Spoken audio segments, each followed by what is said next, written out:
jarana mootummaa gifaa baloo malee mootummaa haqa Oromoon agarre mootummaa yoo alagaan diaaspooraa sao diaasporaatiin alagaan yoo Oromoon gara biyyaa gale biyyattii san keessa investi godhatteeti dhiibdu har'a isinillee yoo ka dhiibdan taanaan rakkoodha. Kanaaf OPDO yoo sooqiddi dantaaf mi'aaye jedhani OPDO isiniin jedhan because PP illee ofiin jedha isin OPDO makaleessaati. OPDO makaleessaa sanillee wayyaamu. At least daangaan hanga cinaaksan kabajamee ture jijjigaan illee fudhatamtu. Har'a garuu Dirreedawaa irratti ifatti jechuudha. Sababa mootummaan biyya keessan bulchu Abiyyi Ahmad Dirreedawaan qaama Oromiyaa turte sababa jedheef shoorar keessaadhaa hanga jedhamu geettan. Taraa gillasam. Sareen takka lafaa kaatee I don't care. Osoo Oromoon nama kanaan waa jedhe dhugaadha.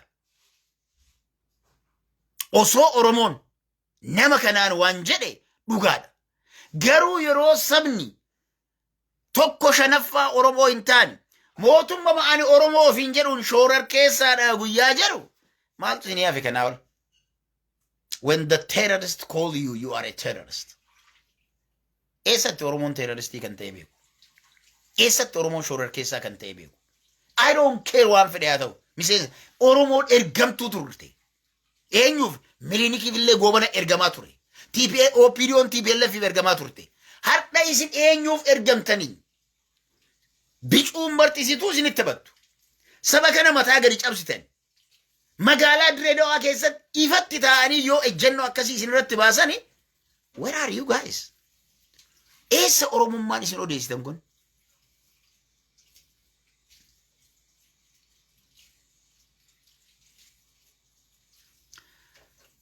Kanaafi mee itti yaadaa yaa Oromoo biyya alaa jirtan yaa Oromoo biyya keessa jirtan mee itti yaadaa waan Oromootti as deemaa jiru yoo taa'ee laalu eessa ga'uuf deemnaa yoo jedhu waa hedduu sitti mul'ata. I don't know waan an argaa jiruu fi waan na mul'atu nama hundatti mul'ataa hin beeku.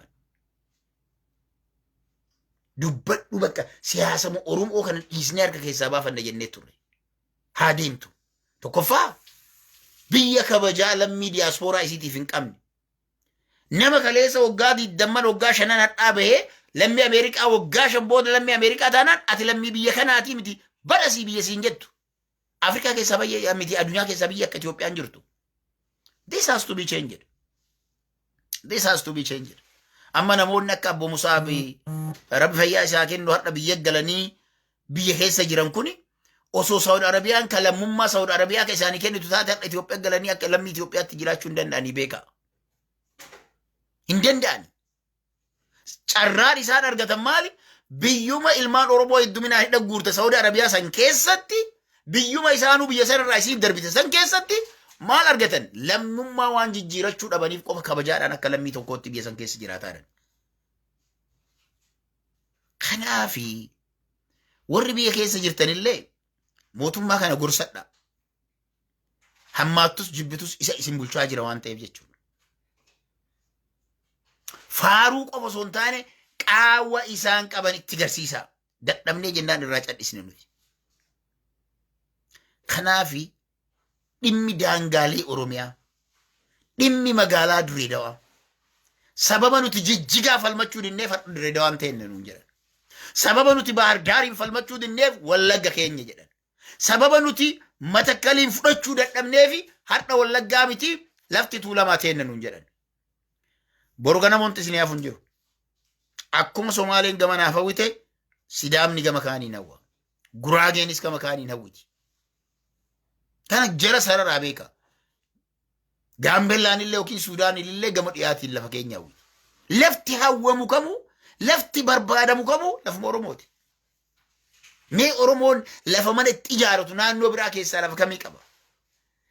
Nun ga'u Oromoon 1.5 million abdii illee Somaaliyaa keessaa naannoo Somaaliyaa Ogaaden keessaa buqqise.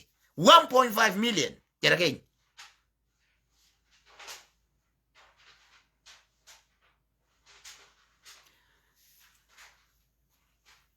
Wanti an argaa jiru waan biraati Hussein kiyya. Ani Oromoon ofii diina ofitti argaara. ofii isaa diina ofitti jira. Namni tokko hin morma beektanii warri siyaasaa gurguddoodha warri ofiin jedhu jira. Oromoon hanga gadi taa'ee hin mari'annetti. Oromoon hanga wal dhaga'uu hin dandeenyetti ofii diina ofitti ta'e. Amma namni tokko namni akkami ofii yeroo geesseen akkami ofii diina ofitti haadha. Maaf hin taane Abdurrazaaq ofitti diina ta'uu hin danda'a. Aanumti waan na guddisu dhiisee waan hamtuu qofa jala deema taanaan maal ofii taari'an. Namoota akkasii yaadantu jiru. Jara keenya sirriitti yaada. Rakkoon nutti as garagalaara. Osooma nuti rabbiin hin deebisinii.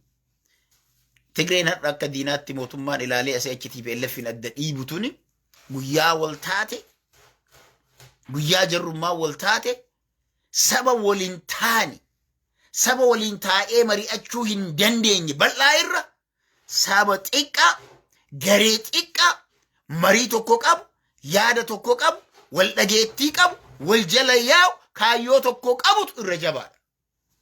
Wanti dhaloota xiiqii uumaa jennuuf kanaaf. Dhaloota xiiqii dhaloota wal jala yaa'u dhaloota oromummaa isaa beeku dhaloota daangaa ofii kabachiifachuudhaaf of duubatti hin deemine yoo kana uumne ni dandamanna hanga kanan uumnetti ni salphataa Oromoon hundi keessanuu dammaqaa mee bakka jirtanitti mari'adhaa bakka jirtanitti mee mari'adhaa. I think ajandaan Oromoo kan ta'uu qabu Oromoon hatattamaa walitti dhufee gadi taa'ee mari'achuu qabaadha. Yoo kana gochuu hin dandeenye garuu siyaasaa Mararaa fa'aa, Daawud Ibsaa fa'aa, ijoollee bosona jirtu yookiin OPDO yookiin ammoo siyaasaa Jawaarii fa'aa hunduma isaanii orma siyaasaa gargar dhaabate kan kophaa deemanii gamanaa gamasii rasaasni walitti Oromoon dhukaasu kun ni gartu Oromoo bal'aa kana yoo akkuma Mallas jedhe san hin salphisin. Ani hedduu achi laalee yoo anaaf namni ani waliin ejjennoo tokko qabnu yeroo ati waan takka yoo jettuun ulee si darbatu yoo agartu. Lakki hanqinni kun iddoon kun rakkoodha sirrii miti. Iddoo kana sirreeffachuu qabna guyyaatu jettu maqaa sii baasuudhaaf hanga Oromoo namni jarjaru hin jiru. Akka Oromootti namni waan akkasii barbaadu hin jiru. Kanaafi Oromoo dammaqe. Oromoon kabajaa kan argatu gosaan, gandaan, kutaan, amantiin, siyaasaa xixiqqoo fi dantaa yerootiin gargar laallee osoo hin taane kana hunda isaatiin bakka tokko yoo dhaabbanne qofaadha. Bakka tokko yoo dhaabbanne. I am not saying anyone is wrong. Kanaafi adara. Guyyama guyyaan waan Oromoo xiqqeessu malee waan Oromoo guddisu argaan jirru. Sababa nuti gargar baaneef jechuudha. Laala. Sababa Abiyyii fi Jawaar gargar dhaabataniif faallaa walii dhaabbataniif saboonni xixiqqoon akka nu tuffatte argaa jirra.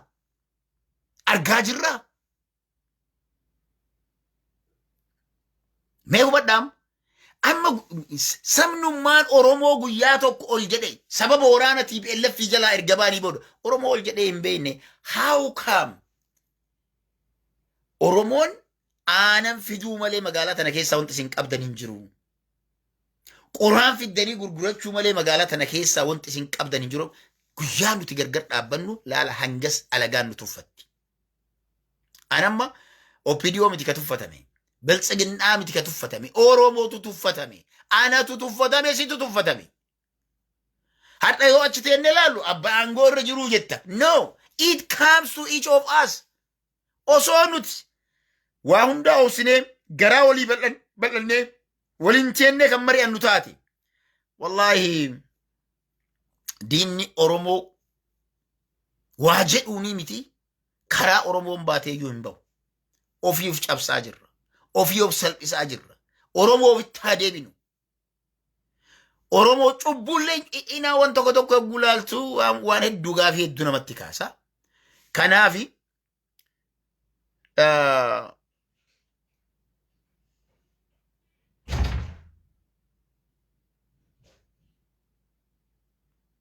maammee maal jette deema wajji lolaagaa amma duraanii isin dadhabne maal jechuudha. Dura qubee kee barreesse sirnaan. gadhee akka keessanii kanneen ka Oromoo balleesse jazbaa wallaalaa akka keessanii kana ka wattakka hin beekne ka achi ilaalee waa arguu hin dandeenye ka of jalattis waa arguu hin dandeenye ka akka keetii kumaatamni osoo teettanii waan anadhana mul'atu kanan agartu. You don't see it. You are so blind and stupid. Rakkoon keessan kana. Maybe maqaa Oromoo baafattan malee you could be Somali. You could be someone else beek. Saba biraa ta'uu dandeetta. Garuu Oromoo waan hin fakkaanneen jedha aarsitee waan biroo jechuu barbaada. Kashalabbii akka kanaatiif Oromoon bakka hin qabu. Guyyaa alagaan qe'ee kan kee let me tell you. Direda Oromoon serka Oromoo harkaa baateetiin deebisuu deemtaati. Har'a Oromoo harkaa direda waan baate taanaan situ deebisa. Asabiin Oromoo Itoophiyaa harkaa baay'ee deebisuun hin danda'amu. Jibuutii Itoophiyaa harkaa baate deebisuun hin danda'amne. Jijjigaa Oromoo harkaa baate deebisuun hin danda'amne. Dhageeffadhu sitti hima. Lafoota daangaalee har'a Oromoo harkaa baay'eetiin isaan harka galee kana namni deebisuu danda'e tokko hin jiru. Walloon kamisee Oromiyaa jalaa baatee naannoo Amaaraa jala galte naannoo Amaaraa jalaa dhiirri buqqisee deebise tokko hin jiru hangadhaa. Maal odeessita? Maal odeessitan? Kashalabboota akkana kanneen diigdota akkana yoo tana warra garaadhaaf mootummaa jala galeetiin asii achi lafa dhiittanidha warroonni akkanaa kun. Kanaafi dhugaa jirtu isinitti marisiniin galu yeroo tokko tokko yoo waan sabaa dubbatan mootummaa deeggaran isiniif fakkaatti faarsitee bultoonni tunniin illee no I'm not supporting anyone.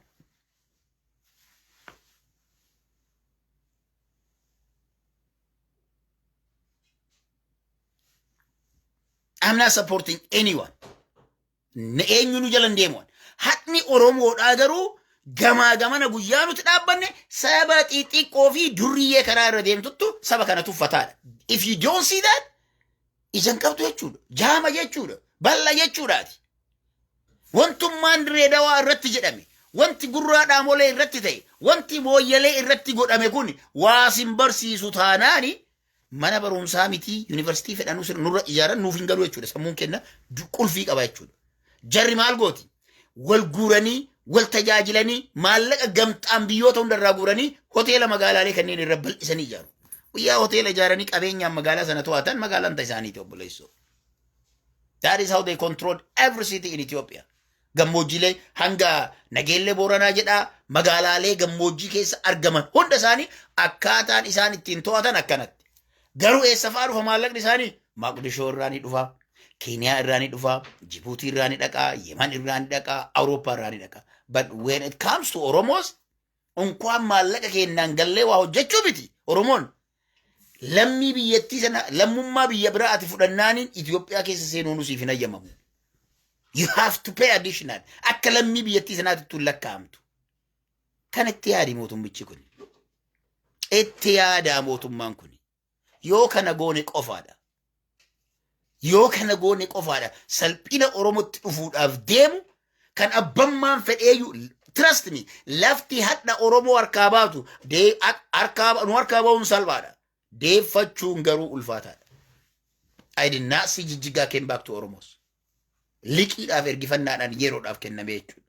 Kanuma jechuun barbaada Oromoo kiyya mee bakka jirtanii mari'adhaa.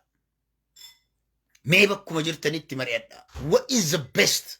Ummata Oromoo kanaaf wanti hanga zalaalam kabajaa ummata kanaa jiraachisuu danda'u maali jedhaa mari'adhaa.